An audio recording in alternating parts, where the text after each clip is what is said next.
الرحمن الرحیم۔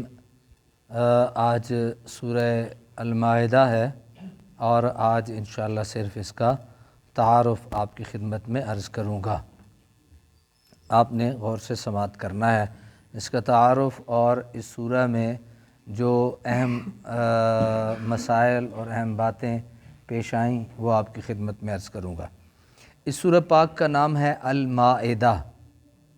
یہ مدنی ہے کیونکہ ہجرت کی، یہ ذرا غور سے سنیے گا، سوال پیدا ہوتا ہے کہ مکی اور مدنی کو مکی اور مدنی صورتیں کیوں کہا جاتا ہے، تو سنیے گا کیونکہ ہجرت کے بعد جو صورتیں نازل ہوئیں، خواہ وہ مدینہ طیبہ میں نازل ہوئی ہوں یا مدینہ طیبہ سے باہر حالت سفر میں یا حج و عمرہ کے ایام میں خاص مکہ مکرمہ میں، سب کو مدنی کہا جاتا ہے۔ ہجرت کے بعد جتنی بھی صورتیں جہاں جہاں نازل ہوتی رہیں ان کو کیا کہا جاتا ہے؟ مدنی کہا جاتا ہے۔ اس کی 120 آیات ہیں اور 16 رکوع ہیں، اور اس کے حروف کی تعداد ہے 12,464۔ اس سورہ کی فقط ایک آیت الیوم اکملت لکم کے متعلق تو یقین سے کہا جا سکتا ہے کہ وہ حجۃ الوداع کے موقع پر میدان عرفات میں 9 ذی الحج 10 ہجری کو نازل ہوئی۔ یہ آیت کہاں نازل ہوئی؟ میدان عرفات کہاں ہے؟ سمجھ گئے؟ تو ہجرت کے بعد جہاں بھی جو نازل ہوئی اس کو کیا کہتے ہیں؟ مدنی کہتے ہیں۔ باقی آیات کی تاریخ نزول کے متعلق وثوق سے کچھ نہیں کہا جا سکتا، لیکن مختلف روایات میں غور و فکر کرنے سے یہ نتیجہ اخذ کرنا مشکل نہیں کہ اس کا نزول صلح حدیبیہ کے وقت شروع ہوا اور حجۃ الوداع کے موقع پر اس کا اختتام ہوا۔ یہ چند سال اسلامی تاریخ میں بڑی اہمیت رکھتے ہیں۔ مدینہ کے افق پر خطرات کے جو سیاہ بادل ہر وقت منڈلایا کرتے تھے وہ آہستہ آہستہ ناپید ہو رہے تھے۔ کفار پر یہ حقیقت عیاں ہو چکی تھی کہ اسلام ایک قوت ہے، اس کو مٹانا اب ان کے بس کی بات نہیں۔ یہودیوں کا زور بھی اب ٹوٹ چکا تھا۔ مدینہ اور اس کے گرد و نواح میں ان کی سب بستیاں اور قلعے مسلمانوں کے تصرف میں تھے۔ غرض کے مظلومیت کی طویل اور تاریک رات اب ختم ہو رہی تھی اور آفتاب اقبال طلوع ہو رہا تھا۔ ان بدلے ہوئے حالات میں یہ صورت نازل ہوئی۔ اب ہمیں دیکھنا ہے کہ قرآن حکیم نے مسلمانوں کو کیا ہدایات فرمائی ہیں۔ اس سورہ کا آغاز تربیت اخلاق سے ہو رہا ہے، اس لیے اسی عنوان پر غور کریں۔ اس سورہ میں مختلف اقسام کے اخلاقی سبق دیے گئے ہیں جن کا تعلق جس طرح ایک قوم کی انفرادی اور اجتماعی زندگی سے ہے، اسی طرح ان کا تعلق بین الاقوامی معاملات اور تعلقات سے بھی ہے۔ سب سے پہلے یہ حکم دیا جا رہا ہے کہ جو وعدہ کرو اس کو پورا کرو، خواہ یہ وعدہ نجی کاروبار کے متعلق ہو، اپنے حلیفوں سے ہو یا حریفوں سے ہو، اپنوں سے ہو یا دشمنوں سے ہو، اس وعدے کو پورا کرو، اور خواہ اپنے رب ذوالمجد والعلا سے ہو۔ آج کل کے متمدن قومیں یہ درست ہے کہ اپنے انفرادی وعدوں کی کسی حد تک پابندی کرتی ہیں، لیکن سیاسی زندگی میں اپنے وعدوں کی جو مٹی پلید کرتی ہیں وہ محتاج بیان نہیں۔ مسلمانوں کا رب انہیں حکم دیتا ہے کہ جو وعدہ کرو اسے پورا کرو، خواہ وہ وعدہ حدیبیہ کے میدان میں دشمنان اسلام سے ہی کیوں نہ کیا گیا ہو۔ اب جب قوت و اقتدار مسلمانوں کے پاس آ رہا ہے تو ان کو صاف صاف اور کئی بار حکم دیا کہ جب قضا کی کرسی پر بیٹھو تو یاد رہے عدل و انصاف تمہارا شعار ہو، فریق مقدمہ تمہارا دشمن ذاتی نہیں بلکہ دینی دشمن ہی کیوں نہ ہو، عدل کا دامن تمہارے ہاتھوں سے چھوٹنے نہ پائے۔ نیز فرمایا کہ اقوام عالم سے تمہارے تعلقات کی بنیاد یہ ہو کہ نیکی اور بھلائی کے ہر کام میں انہیں تمہاری معاونت حاصل ہو، اور گناہ اور ظلم کے کسی کام میں تم ان سے اشتراک نہ کرو۔ فرزندان آدم کا قصہ بیان کر کے بتایا کہ حسد بہت بری چیز ہے، اس نے بھائی کو بھائی کا قاتل بنا دیا، تم اس مذموم خصلت سے اعتراض کرنا۔ نمبر 2، آسمانی کتابیں۔ دوسری اہم چیز جس کا ذکر اس سورہ میں کیا گیا وہ یہ ہے کہ تورات، انجیل اور قرآن الگ الگ نظریات کے علمبردار نہیں، بلکہ یہ تینوں نہریں ایک ہی سرچشمہ فیض سے پھوٹتی ہیں۔ تورات کے متعلق فرمایا کہ فیہا ھدی و نور، انجیل کے متعلق بھی بعین ہی یہی الفاظ فرمائے کہ فیہ ھدی و نور، اور قرآن کے متعلق تو بار بار یہی فرمایا گیا۔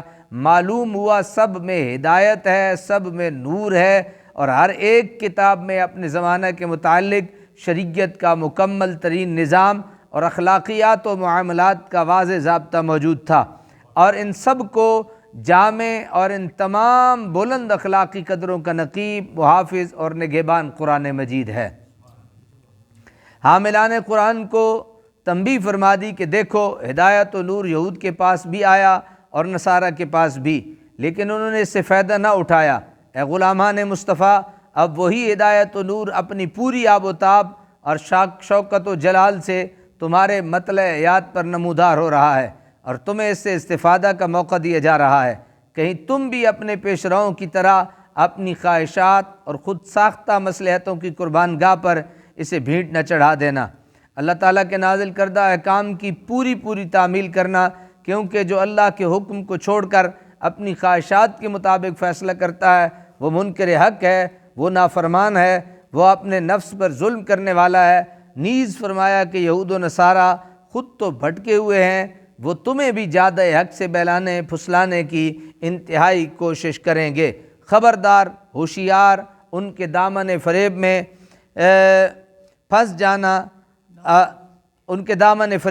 نہ پھنس جانا۔ معلوم ہوتا ہے کہ اہل حق کو حق سے برگشتہ کرنے کی جو کوشش اس وقت شروع ہوئی تھی وہ بدستور جاری ہے، اور پہلے کی نسبت زیادہ تندی اور تیزی سے، اور اسی تحریک کے پیدا کردہ وہ وسوسے ہیں جن کی وجہ سے اسلامی مملکتوں کے سربراہ اسلامی قانون کو اپنانے سے ہراساں ہیں۔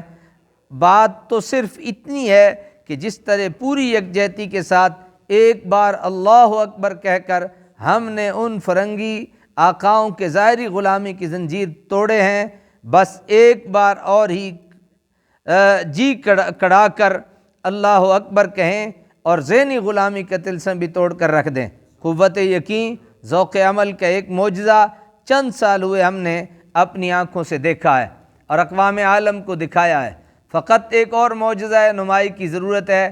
وادی ایمن سے تو اب بھی یہ آواز دمادم آ رہی ہے، لا تخف انک انت الاعلی، لا تخف انک انت الاعلی، گھبرا نہیں، تو ہی سرفراز و کامیاب ہے، اور الق ما فی یمینک کا حکم مل رہا ہے، لیکن ہم ہیں کہ سائر فرنگ کی شعبدہ بازیوں سے دم بخود ہوئے بیٹھے ہیں۔ افحکم الجاہلیت یبغون، کیا تم جاہلیت کے قانون پر عمل کرنا چاہتے ہو؟ کی توبیخ سے یہ بتایا کہ اگر تمہیں غفلت کے باعث حق کا چراغ گل ہو گیا تو پھر جاہلیت کا اندھیرا چھا جائے گا، اور جاہلیت خواہ اس کے چہرہ کو علم و فن کی مشاطگی نے کسی دل آرام کی طرح بھی دلکش اور دل فریب بنا دیا ہو، اس کی روح ظالم ہے، اس کی فطرت بے رحم ہے، وہ تمہاری ساری عزیز قدروں اور عقائد کو کچل دے گی، رون ڈالے گی، بلکہ خود تم سے روندوا ڈالے گی۔ قرآن جو شریعت لے کے آیا اس کی کئی جزیات کا یہاں ذکر کیا گیا۔ حج کے آداب، شاعر اللہ کی تعظیم، شراب اور جوا کی قطعی ممانعت، وضو اور تیمم کے احکام، حلال و حرام اشیاء کا ذکر، پرامن راستوں پر ڈاکہ زنی کرنے والوں اور چوری کرنے والوں کے لیے عبرتناک سزائیں وغیرہ، جن کا تفصیلی ذکر اپنے اپنے مقام پر آئے گا۔ لات و حبل کا زور ٹوٹ چکا تھا، ان کے اپنے ماننے والے ان سے بدظن ہو چکے تھے، اب صرف اتنی دیر تھی کہ کوئی دھکا دے اور وہ دھڑام سے منہ کے بل زمین پر گر پڑے۔ لیکن شرک کی ایک اور قسم دنیا کے ایک وسیع حصے کو اپنی لپیٹ میں لی ہوئے تھی، یعنی عیسائیوں کا عقیدہ تثلیث، جس کی اشاعت کے لیے عیسائی خزانوں کے منہ کھولے ہوئے تھے، جس کی حفاظت کے لیے بے شمار تلواریں بے نیام تھیں، اور وہ جب کبھی کسی فکری بحران نے اسے دودھ چراغ محفل بنانا چاہا تو علماء فلسفہ یونان اور روما کا حجاب اکبر تان کر کھڑے ہو جاتے۔ قرآن نے اس عقیدہ کو پہلے بھی محاسبہ کیا، اور یہاں بھی بڑی بے تکلفی اور فطری سادگی سے اس کا تجزیہ کرتے ہوئے عیسیٰ خدا نہیں ہو سکتا، جو ماں کے شکم سے پیدا ہو، جو اپنی بقا کے لیے کھانے پینے کا محتاج ہو، وہ بندہ ہو سکتا ہے، مقبول ترین بندہ، محبوب ترین بندہ، لیکن خدا نہیں ہو سکتا، لیکن خدا نہیں ہو سکتا۔ سب کچھ ہو سکتا ہے، خدا نہیں ہو سکتا۔ اور روز قیامت پیش آنے والے واقعات کو بیان کرتے ہوئے حضرت مسیح کی زبانی توحید خاص کا اعلان کیا۔ یہ سارے مضامین ہم اس آگے آنے والی صورت میں سماعت کریں گے۔ اس سورہ کا ترہ امتیاز وہ آیت کریمہ ہے جو تاریخ 9 ذی الحج 10 ہجری میدان عرفات میں رحمت عالمیہ، پیکر ہدایت، نور مجسم صلی اللہ علیہ وسلم پر نازل ہوئی۔ اونچی آواز میں کہا کرو صلی اللہ علیہ وسلم پر نازل ہوئی۔ کیا؟ الیوم اکملت لکم دینکم واتممت علیکم نعمتی وردیت لکم الاسلام دینا، دین کی تکمیل کا اعلان، اتمام نعمت کا مجدہ۔ اللہ اللہ، بلال کی آنکھیں خوشی کے آنسوؤں سے ڈبڈبا گئیں، ابو بکر کی جبین نیاز سجدہ میں جھک گئی، عمر و عثمان و علی کے چہرے فرت مسرت سے رشک ماں تاباں بن گئے، اور حمزہ و یاسر و سمیہ اور حباب اپنے اپنے مزارات کے پرانوار میں رب ذوالجلال کی حمد و ثنا معلوم نہیں کوثر و سلسبیل سے دھلے ہوئے کن نورانی کلمات سے کرنے لگے ہوں گے۔